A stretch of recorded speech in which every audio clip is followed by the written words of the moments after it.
ফেরাউনের অনেক পাপ ছিল, যে পাপটা আমরা আসলে অল্প কথায় ব্যাখ্যা করতে পারবো না। এক কথায় সে নিজেকে আল্লাহ দাবি করেছিল। তারপরে সে সমাজের মধ্যে শিরকের প্রচলন ঘটাতো। সে কন্যা সন্তানদেরকে জীবিত রাখত, পুত্র সন্তানদেরকে হত্যা করে ফেলত। সে সমাজের মানুষদেরকে বিভক্ত করত, দুর্বলের উপর সবলের অত্যাচার চালাতো। এবং তার একটা অহংকার ছিল, সেটা হচ্ছে সেনাবাহিনীর অহংকার। সে মনে করতো যে সে ওই সময়কার সুপার পাওয়ার, তাকে কেউ পরাজিত করতে পারবে না। ঠিক এখনকার বিশ্বের পরাশক্তিগুলোর মতোই তার দাম্ভিকতা ছিল আর কি। তো একটা কথা বলে নেই, এই ফেরাউন এবং মূসা আলাইহিস সালাম, এই ফেরাউন যখন বনু ইসরায়েলকে নির্যাতন করতে লাগলো, তখন আল্লাহ পাক একজন নবী পাঠালেন, তার নাম কি? মূসা আলাইহিস সালাম। আর মূসা আলাইহিস সালাম আর ফেরাউনকে নিয়ে কোরআনুল কারীমে প্রায় 44টা সূরার মধ্যে কথা আছে। আমি হিসাব করে দেখেছি এবং আমি টুকটাক ঘাটাঘাটি করে দেখেছি যে প্রায় 44টা সূরার মধ্যে 532টা আয়াত আছে মূসা এবং ফেরাউনকে নিয়ে। কথা বুঝতে পারছেন? 532টা। কোরআনের টোটাল আয়াত কত? একদম ভুল উত্তর, 6236। 6000 কত?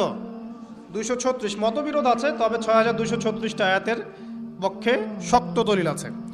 তো এটাকে পার্সেন্টেজ দিয়ে করবেন, যারা ম্যাথামেটিক্স পারেন তারা তো খুব সহজেই পারবেন। তো পার্সেন্টেজ করলে দেখবেন যে 8.53% আয়াত মূসা এবং ফেরাউনকে নিয়ে। 100%-এর মধ্যে প্রায় 8.5 বা 9% আয়াত কাকে নিয়ে? মূসা এবং ফেরাউনকে নিয়ে। এমনি এমনি তো আল্লাহ পাক এই কাজটা করবেন না, নিঃসন্দেহে। এর মধ্যে একটা শিক্ষা বা মেসেজ আছে, সেটা হলো আমাদের জন্যে, উম্মতে মুহাম্মাদির জন্য যেই সব জাতির মধ্যে সবচেয়ে বেশি শিক্ষা আছে, তার মধ্যে সবচেয়ে ইম্পর্টেন্ট হচ্ছে মূসা এবং ফেরাউনের সময়। মূসা এবং ফেরাউন, এই ঘটনার মধ্যে যে শিক্ষাগুলো আছে, এটা আমাদের জন্য সবচেয়ে বেশি ইম্পর্টেন্ট। এই জন্য এত বেশি আয়াত নাজিল করা হয়েছে। কোরআনের যে কোনো সূরা খুলবেন দেখবেন মূসা আর ফেরাউন, মূসা আর ফেরাউন। কি কারণ? এমনি এমনি নিঃসন্দেহে শেষ জামানে আমরা যারা বাস করব, তাদের জন্য এই ঘটনার মধ্যে বিশাল কিছু শিক্ষা আছে। শিক্ষাগুলো আমরা ইনশাআল্লাহ আজকে জানবো। তো এখন মূসা আলাইহিস সালাম এই ফেরাউনের যুগে জন্ম লাভ করলেন। তবে ফেরাউনকে জ্যোতিষীরা বলেছিল আগেই যে ওই শাম দেশ থেকে একটা আগুন আসছে যে তোমার সিংহাসনকে পুড়িয়ে ফেলবে। এর ফলশ্রুতিতে ফেরাউন যেটা করলো, সমস্ত পুত্র সন্তান যারা হতো এদেরকে তারা জবাই করে হত্যা করত। তো যখন জনগণ বলল যে কাজটা খুব খারাপ, প্রতিবাদ শুরু হলো, তখন 1 বছর গ্যাপ দেওয়া শুরু করলো। 1 বছর মারবে, আর 1 বছর রাখবে, আর 1 বছর মারবে, আর 1 বছর রাখবে। যেই বছর মারলো না, সেই বছর জন্ম লাভ করলো মূসা আলাইহিস সালামের ভাই হারুন আলাইহিস সালাম। ঠিক আছে? উনিও কিন্তু নবী ছিলেন। আচ্ছা, আর যে বছর মারার কথা, সেই বছর জন্ম লাভ করলেন মূসা আলাইহিস সালাম। এখন আমি খুব শর্ট করে বলছি, অনেক ডিটেলস বলতে গেলে 3টা বেজে যাবে, আজকে আসরও হইতে পারে। তো এখন যে বছর মারার কথা, সেই বছর জন্ম লাভ করলেন মূসা আলাইহিস সালাম। এখন মূসা আলাইহিস সালামের মা কিন্তু তখন খুব শঙ্কিত, ফেরাউন তার সন্তানকে হত্যা করবে। আল্লাহ রাব্বুল আলামিন কোরআনের মধ্যে বলেছেন সূরা কাসাসের মধ্যে। কোন সূরা? সূরা কাসাস। আমি 2টা সূরার নাম বলছি, আজকে বাসায় গিয়ে পড়বেন। এই 2টা সূরার মধ্যে সবচেয়ে বেশি হিস্ট্রি আছে মূসা এবং ফেরাউন এই বিষয়টার উপরে।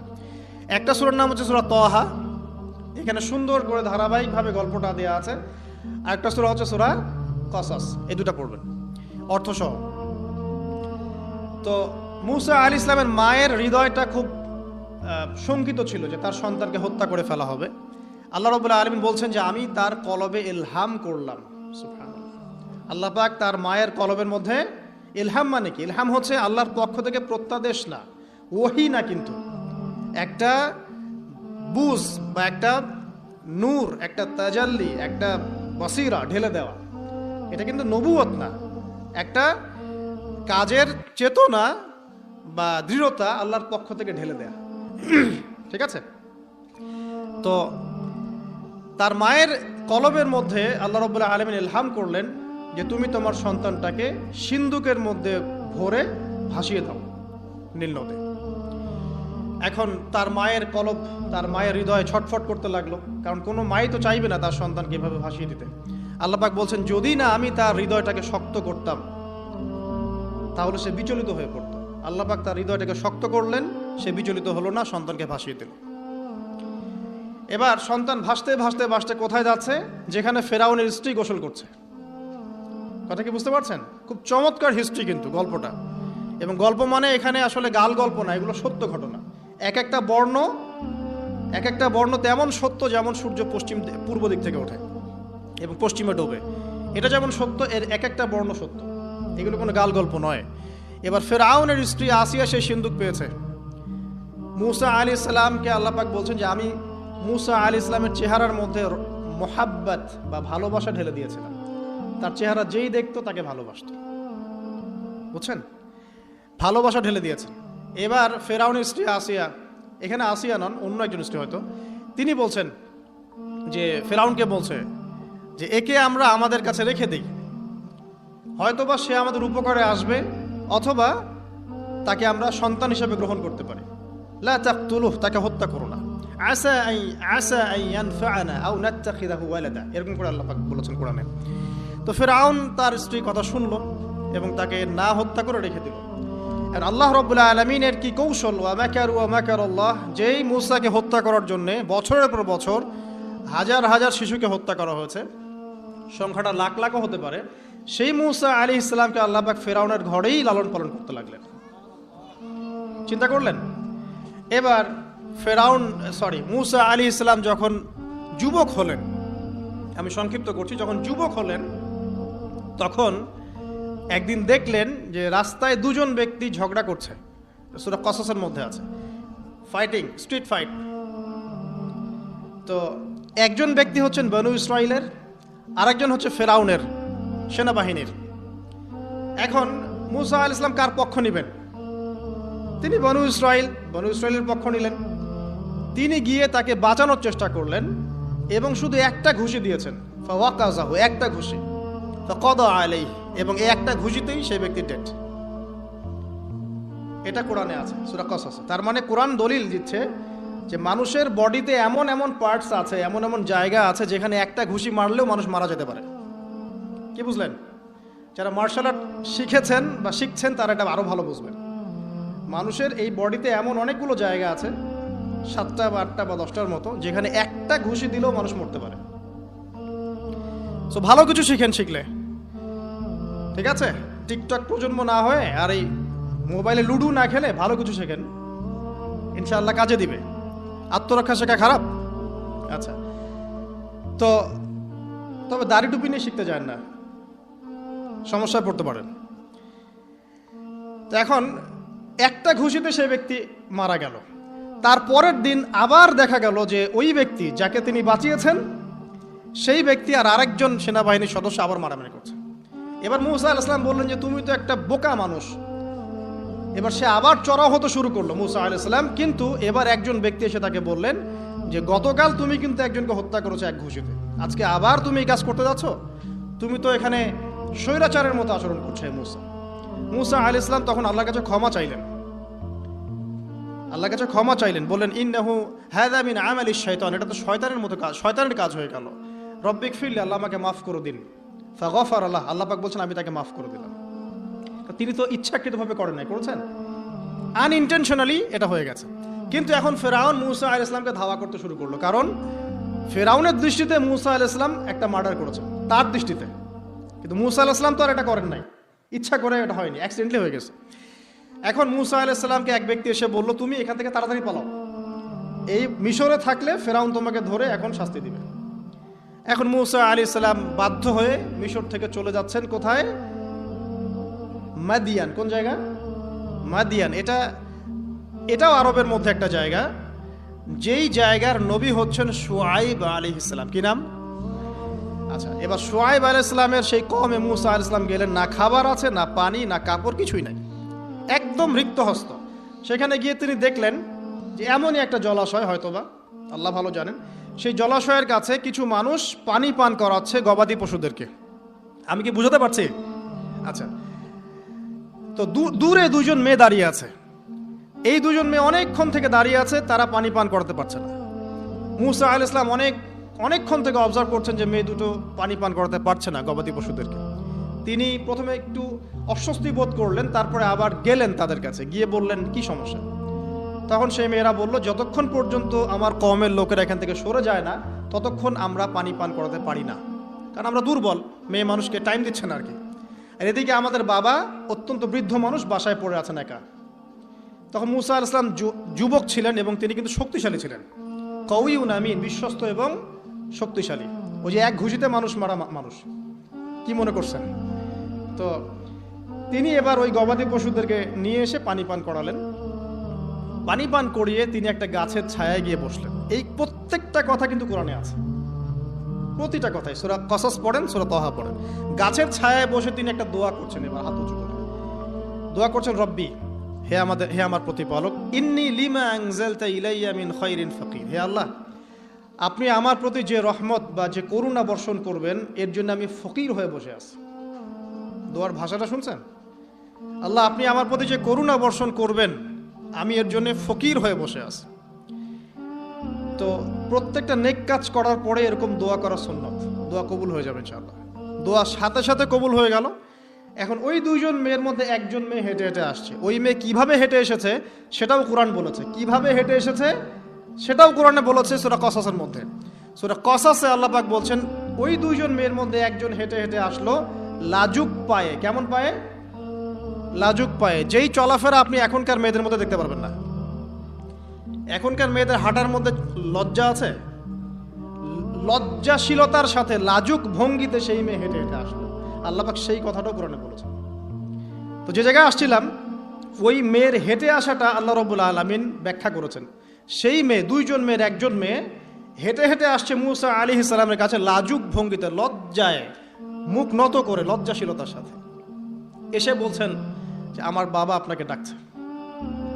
তার বাবাকে? শুআয়ব আলাইহিস সালাম, আমার বাবা আপনাকে ডাকছে। এবার তিনি গেলেন শুআয়ব আলাইহিস সালামের কাছে, গিয়ে তার কিসসা বা কাহিনীটা বললেন। শুআয়ব আলাইহিস সালামও কিন্তু একজন নবী এবং জবরদস্ত নবী।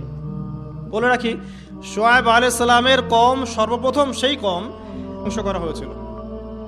সর্বপ্রথম পৃথিবীতে ভূমিকম্প দিয়ে যে কওমকে ধ্বংস করে দেওয়া হয়েছে সেটা হচ্ছে শুআয়ব আলাইহিস সালামের কওম। আর তিনটা বড় বড় ভূমিকম্প আমাদের সামনে অপেক্ষাও করছে শেষ জামানায়। তিনটা হবেই, একটা পৃথিবীর পশ্চিম দিকে, একটা পৃথিবীর পূর্ব দিকে। আর পূর্ব দিক বলতে কিন্তু আমাদের দিক, Indonesia, Malaysia, Bangladesh, Pakistan, Sri Lanka, India, এই পুরো জায়গা হচ্ছে পূর্ব দিক। আর পশ্চিমা সভ্যতা তো বোঝেন, পশ্চিম কোন দিকে। আর একটা হবে পৃথিবীর মাঝখানে। মাঝখান কোনটা? এই যে জাজিরাতুল আরব, এখানে একটা হবে। এটা হবেই, কোনো বিজ্ঞানী ঠেকাতে পারবে না। তো শুআয়ব আলাইহিস সালামের কওম সেই কওম যাকে ভূমিকম্প দিয়ে ধ্বংস করা হয়েছিল। তো এখন মুসা আলাইহিস সালাম তার কাছে গিয়ে তার ঘটনাগুলো বললেন। শুআয়ব আলাইহিস সালাম তাকে বললেন, ঠিক আছে, আমার মেয়ের একটা দাবি। আমার মেয়ে বলেছে যে তুমি হচ্ছ বিশ্বস্ত এবং শক্তিশালী, তোমাকে যেন আমি আমার কাজে নিয়োগ করি। আসলে মেয়ে বাবাকে ইঙ্গিত একটা মানে মনের ভাব ব্যক্ত করেছে আর কি। তখন তার বাবা সেই ভাবটা বুঝতে পেরেছেন। তিনি বলেছেন, ঠিক আছে, আমি আমার এই মেয়ের সাথে তোমাকে বিয়ে দিব। শর্ত কি? শর্ত হচ্ছে তোমাকে 8 বছর আমার এখানে কাজ করতে হবে। 8 বছর, কত বছর? 8 বছর কাজ করার বিনিময়ে আমি তোমাকে আমার মেয়ের সাথে বিয়ে দিচ্ছি। আর যদি তুমি চাও তাহলে 10 বছর পূর্ণ করতে পারো। ঠিক আছে? তো মুসা আলাইহিস সালাম বলেন, ঠিক আছে, আমাদের মাঝে আল্লাহ পাক সাক্ষী হিসেবে যথেষ্ট। এবার সেখানে মুসা আলাইহিস সালাম তার সংসার শুরু করলেন। 10 বছর অতিবাহিত হলো। তারপরে এখন মিশরে ফিরে যাওয়ার পালা। মুসা আলাইহিস সালাম তার স্ত্রীকে নিয়ে কোথায় যাচ্ছেন এখন? মিশর, তার হোম টাউন। ঠিক আছে, মাদারল্যান্ড। কিন্তু যাত্রা পথে তুয়া উপত্যকায় বিভিন্ন কিতাবে এসেছে তার স্ত্রীর প্রসব বেদনা শুরু হয়। তখন তিনি আগুন তালাশ করতে থাকেন। আগুন তালাশ করতে করতে আস্তে আস্তে তিনি এমন একটা জায়গার দিকে চলে যান, তুয়া উপত্যকায়, যেখানে দেখেন যে গাছের উপর আগুন। আসসালামু আলাইকুম বন্ধুরা, আমার এই ভিডিওতে একটি লাইক, একটি কমেন্ট ও একটি শেয়ার করুন, ধন্যবাদ। এবং তখন আগুনকে ফলো করতে করতে হঠাৎ তিনি এক গায়েবী আওয়াজ শুনতে পান। আওয়াজটা হচ্ছে এমন, আমি একটু পড়ে শোনাই। আওয়াজটা হচ্ছে এমন যে, ইন্নী আনা রব্বুক ফাখলা'না আলাইক ইন্নাকা বিল ওয়াদিল মুকদ্দাসি তুয়া। এই আওয়াজটা আল্লাহ পাকের। কার আওয়াজ? সুবহানাল্লাহ। আল্লাহ পাক মূসা আলাইহিস সালামের সাথে কথা বলছেন এই জায়গায়। আল্লাহ পাক বলছেন, নিশ্চয়ই আমি তোমার রব, তোমার জুতা খুলে ফেলো, কারণ তুমি একটা পবিত্র উপত্যকায় আছো। চিন্তা করতে পারেন? ওয়া আনা ইখতারতুকা, এবং আমি তোমাকে বাছাই করেছি হে মূসা, ফাসতামি' লিমা ইউহা, তুমি খুব মনোযোগ দিয়ে শোনো, আমি তোমার কাছে যা ওহী করছি এটা মনোযোগ দিয়ে শোনো। ইন্নানি আনা আল্লাহ, নিশ্চয়ই আমি আল্লাহ। আল্লাহ বলছেন ইন্নানি আনা আল্লাহ, নিশ্চয়ই আমি আল্লাহ। লা ইলাহা ইল্লা আনা, আল্লাহ বলছেন আমি ছাড়া কোনো ইলাহ নেই। ফা'বুদনি, আমার ইবাদত করো। ওয়া আকিমিস সালাতা লিযিকরি, আমার স্মরণের জন্য সালাত কায়েম করো। ইন্নাস সাআতা লাআতিয়াতুন, নিশ্চয়ই কিয়ামত অবশ্যই আসবে। আকাদু উখফিহা, আমি এটাকে গোপন রেখেছি। লিতুজজা কুল্লু নাফসিন বিমা তাসআ, যাতে করে প্রত্যেক নফসকে তার প্রতিদান দেয়া যায়। ফালা ইয়াসুদ্দান্নাকা আনহা মান লা ইউমিনু বিহা ওয়াত্তাবা'a হাওয়াহু ফাতারদা, যারা প্রবৃত্তির অনুসরণ করে তারা যেন তোমাকে এই বিষয়টার প্রতি ঈমান আনা থেকে দূরে রাখতে না পারে। আল্লাহ পাক এই পর্যন্ত বললেন। এরপর আল্লাহ বলছেন, ওয়ামা তিলকা বিয়ামিনিকা ইয়া মূসা, মূসা তোমার ডান হাতে এটা কি? মূসা আলাইহিস সালাম বলছেন যে ক্বালা হিয়া আসায়া, এটা আমার লাঠি। তার সাথে কি ছিল? একটা লাঠি।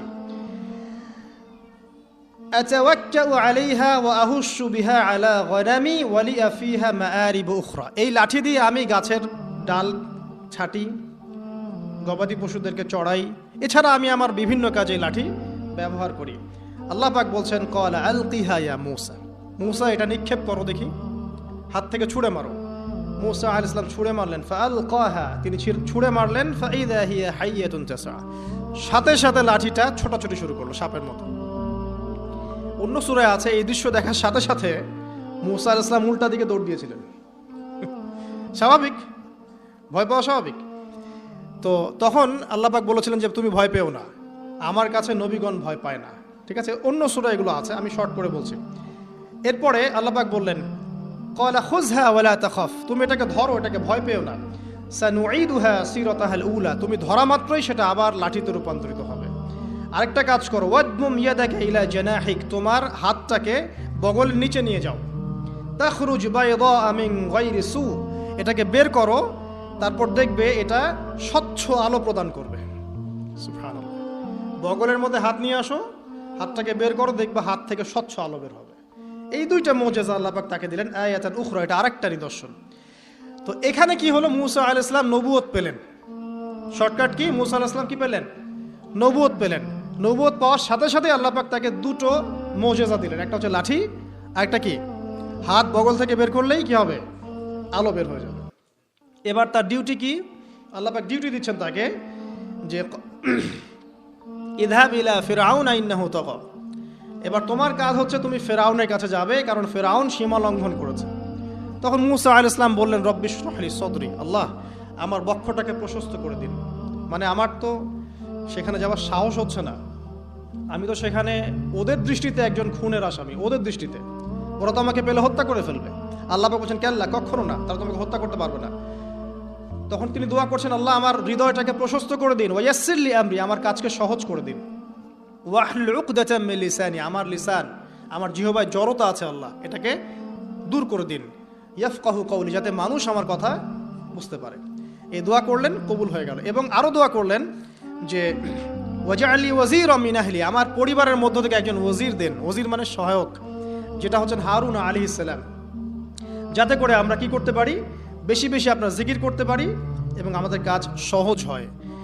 আল্লাহ রাব্বুল আলামিন তার ভাই হারুন আলাইহিস সালামকেও নবুয়ত দান করলেন, দুজন মিলে। এখন আল্লাহ পাক বলেন, ইযহাবা ইলা ফিরআউন, তোমরা দুজন ফিরআউনের কাছে যাও, ইন্নাহু তাগা, সে সীমা লঙ্ঘন করেছে।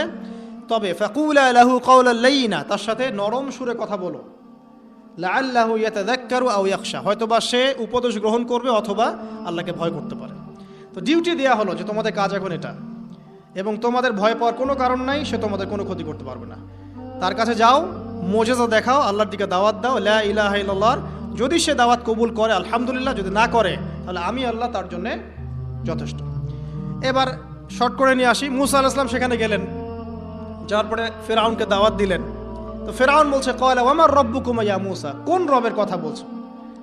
আমি তো মা আলিমতু মিন ইলাহিন গায়রি, আমি তো জানি না, আমি ছাড়া তোমাদের কোনো ইলাহ আছে আমি তো এটা জানি না। এটা কার কথা? ফেরাউন বলছে যে মা আলিমতু মিন ইলাহিন গায়রি, আমি ছাড়া অন্য কোনো ইলাহ তোমাদের আছে? মা আলিমতু ইলাহুকুম গায়রি, আমি ছাড়া তোমাদের কোনো রব আছে এটা তো আমি জানি না। অন্য আয়াতে সে বলেছিল যে আনা রব্বুকুমুল আ'লা, আমি তোমাদের মহান রব। ঠিক আছে? তো মূসা আলাইহিস সালাম ব্যাখ্যা করলেন, আমি সেই রবের কথা বলছি যে রব আসমান সৃষ্টি করেছেন, জমিন সৃষ্টি করেছেন, যেভাবে তাওহীদের দাওয়াত দিতে হয় সব দিলেন। এরপরেও ফেরাউন সেটা গ্রহণ করলো না। তখন মূসা আলাইহিস সালাম বললেন, যদি আমি তোমাকে কোনো বড় নিদর্শন দেখাই তারপরেও কি বিশ্বাস করবে না? তখন ফেরাউন বলল যে দেখাও দেখি। তখন তিনি লাঠি ছুঁড়ে মারলেন, সাপ হয়ে গেল। এই দৃশ্য থেকে ফেরাউনের পরিবারের সবাই ভয় পেয়েছিল, কিন্তু পলিটিক্যাল স্বার্থে ফেরাউন বলেছিল যে সে একজন বড় জাদুকর, জনগণকে তো বোঝাতে হবে কিছু, নিজে ভয় পেলেও জনগণকে তো কিছু বোঝাতে হবে। সে জনগণকে বলছে আসলে সে একজন বড় জাদুকর, সে চাচ্ছে তোমাদের ন্যাশনের মধ্যে ফাটল সৃষ্টি করতে। তো এখন কি করা যাবে? পরামর্শ করা হলো, তার কাছের কিছু মানুষ থাকে না, তার মন্ত্রী পরিষদ যারা শয়তানিতে পিএইচডি করেছিল আর কি, তার ওকে পরামর্শ দিল যে একটা কাজ করা যাক, একটা বড় ময়দানে যাওয়া যাক, সেখানে আমরা বড় বড় জাদুকরদেরকে ডাকবো, এখানে একটা জাদুর ব্যাটল হবে, মোনাজারা হবে জাদুর। সব বড় বড় জাদুকরকে ডাকা হলো মিশরের, এবং বলে রাখি যে জাদুবিদ্যা কিন্তু সত্য, সুলাইমান আলাইহিস সালামের সময় থেকে এটা চলে আসছে। হারুত এবং মারুত ফেরেশতাকে কিন্তু এর মধ্য দিয়ে পরীক্ষা করা হয়েছে মানব জাতিকে। যাই হোক, তো জাদু থেকে বাঁচার জন্য কোরআন এবং সুন্নাহর যে দোয়া কালামগুলো আছে এগুলো নিয়মিত পড়বেন ইনশাআল্লাহ। আল্লাহ পাক আমাদেরকে হেফাজত করুন, আমিন। তো আমি শর্ট করছি। তো এবার জাদুকররা একদিকে, মূসা আলাইহিস সালাম একদিকে। তো মূসা আলাইহিস সালামকে তারা বলছে তুমি আগে ছুঁড়ে মারবে না আমরা ছুঁড়ে মারবো। মূসা আলাইহিস সালাম বলছে বাল আলকু, তোমরা ছুঁড়ে মারো। তখন তারা যখন তাদের লাঠিগুলো ছুঁড়ে মারলো, এগুলো সাপ হয়ে গেল। এটা একটা চোখের ভেলকিবাজি ছিল। আল্লাহ পাক এই জাদুটাকে বলেছেন কোরআনে সিহরুন আযীম, বড় একটা জাদু করেছিল তারা, মানে তারা জাদুবিদ্যায় খুব পারদর্শী ছিল। এখন যেমন সায়েন্সের যুগ, তখন কিন্তু জাদুবিদ্যার যুগ ছিল। ঠিক আছে? তো মূসা আলাইহিস সালাম তারপর কিছুটা ভয় পেয়ে গেলেন। আল্লাহ পাক বলেন তুমি ভয় পেও না, বরং তোমার লাঠি ছুঁড়ে মারো, ইন্নাকা আনতাল আ'লা, তুমি বিজয়ী হবে ইনশাআল্লাহ তাআলা।